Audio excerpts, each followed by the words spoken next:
শিক্ষার্থী বন্ধুরা, গত পর্বে জাস্ট দেখিয়েছিলাম একটা টেবিল তৈরি করে। সো আজকে দেখাবো টেবিলটাকে কিভাবে মার্জ করতে হয়। সো কথা না বাড়িয়ে শুরু করা যাক। ফার্স্ট অফ অল আমি আগে টেবিলটাকে কেমন করব এটা করার জন্য just Microsoft document 7 word document 7 চালু করে নিয়ে একটা টেবিল তৈরি করছি। সরি, সাপোজ এটা একটা টেবিল, মনে করেন টেবিলে কিছু ডাটা লেখা আছে, বাট আমি টিউটোরিয়াল লং করব না, জাস্ট আমি সিম্পলভাবে দেখাবো। মনে করেন যে এই কলামটা আর এই কলামটা, এটা জাস্ট একটা সেল করবেন। সেল করার জন্য সিম্পলি আমরা রাইট বাটন ক্লিক করে কি করি, মার্জ সেল। সো একটা হয়ে গেল, রাইট। সো আর একটা যদি দেখাই, মনে করেন যে এই রো আর এই রো, এটা মার্জ করবেন। সো সিম্পলি এটা মার্জ করে দিলে এরকম হয়ে গেল, রাইট।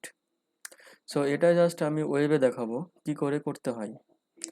সো কথা না বাড়িয়ে শুরু করা যাক। ফার্স্ট অফ অল আমি, এটা ছিল স্ট্রাকচার।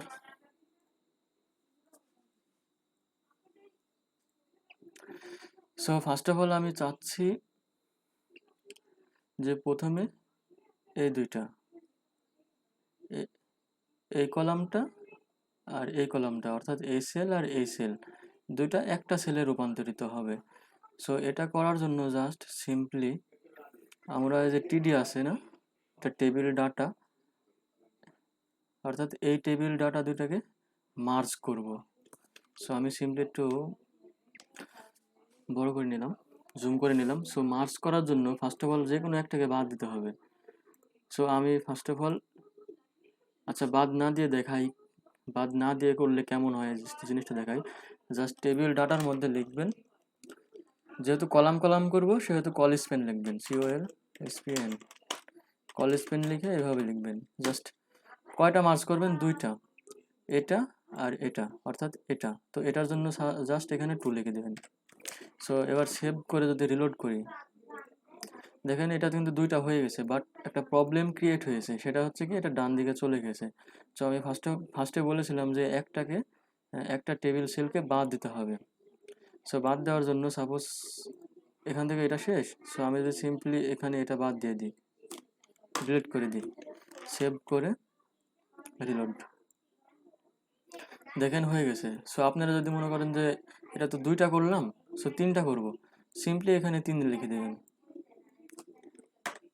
লিখে দিয়ে সেভ করবেন। সেই আগের মতোই প্রবলেমটা ক্রিয়েট হবে, দেখেন এই যে। সো এটা মার্জ করার জন্য জাস্ট এটা পরেরটা কেটে দিবেন, এই যে।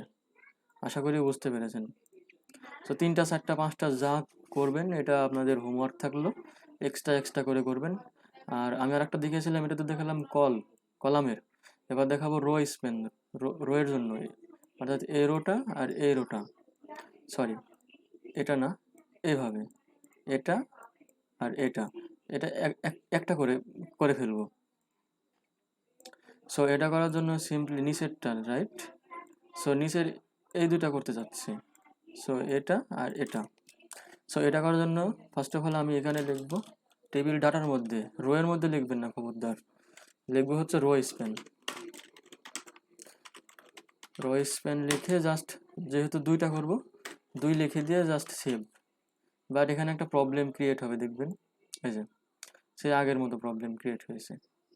সো এই নিচেরটা ডান দিকে সরে গিয়েছে। সো এটা করার জন্য জাস্ট সিম্পলি নিচেরটা আমরা বাদ দিয়ে দেবো, টেবিল ডাটা, সেভ রিলোড। এবার বাদ দিলেন, ঠিক আছে, কিন্তু এই ডাটা তো লিখতে হবে। তো সিম্পলি আপনারা যেহেতু এটা রো স্পেন বাদ দিয়েছেন, সো এখানে লিখে দেন পূর্বের ডাটাটা, পূর্বের কি ডাটা ছিল, নেম ছিল। সো নেমটা এখানে লিখে দিলেন, কি নেম ছিল, নেমের ভ্যালুটা দিয়ে দিবেন, এই যে, এই যেরকম। যদি 3টা করতে চান, 3টা 4টা 5টা এরকম করতে চাইলে জাস্ট এখানে ভ্যালুটা দিবেন, 3 4 5 6 ইত্যাদি, দ্যাটস ইট। সো আশা করি বুঝতে পেরেছেন। আজকের এই টিউটোরিয়াল এ পর্যন্তই। আপনারা প্র্যাকটিস করতে থাকেন, আপনাদের হোমওয়ার্ক থাকলো 3টা 4টা 5টা করে করে দেখবেন কি হচ্ছে, ঠিক আছে। সো আল্লাহ হাফিজ।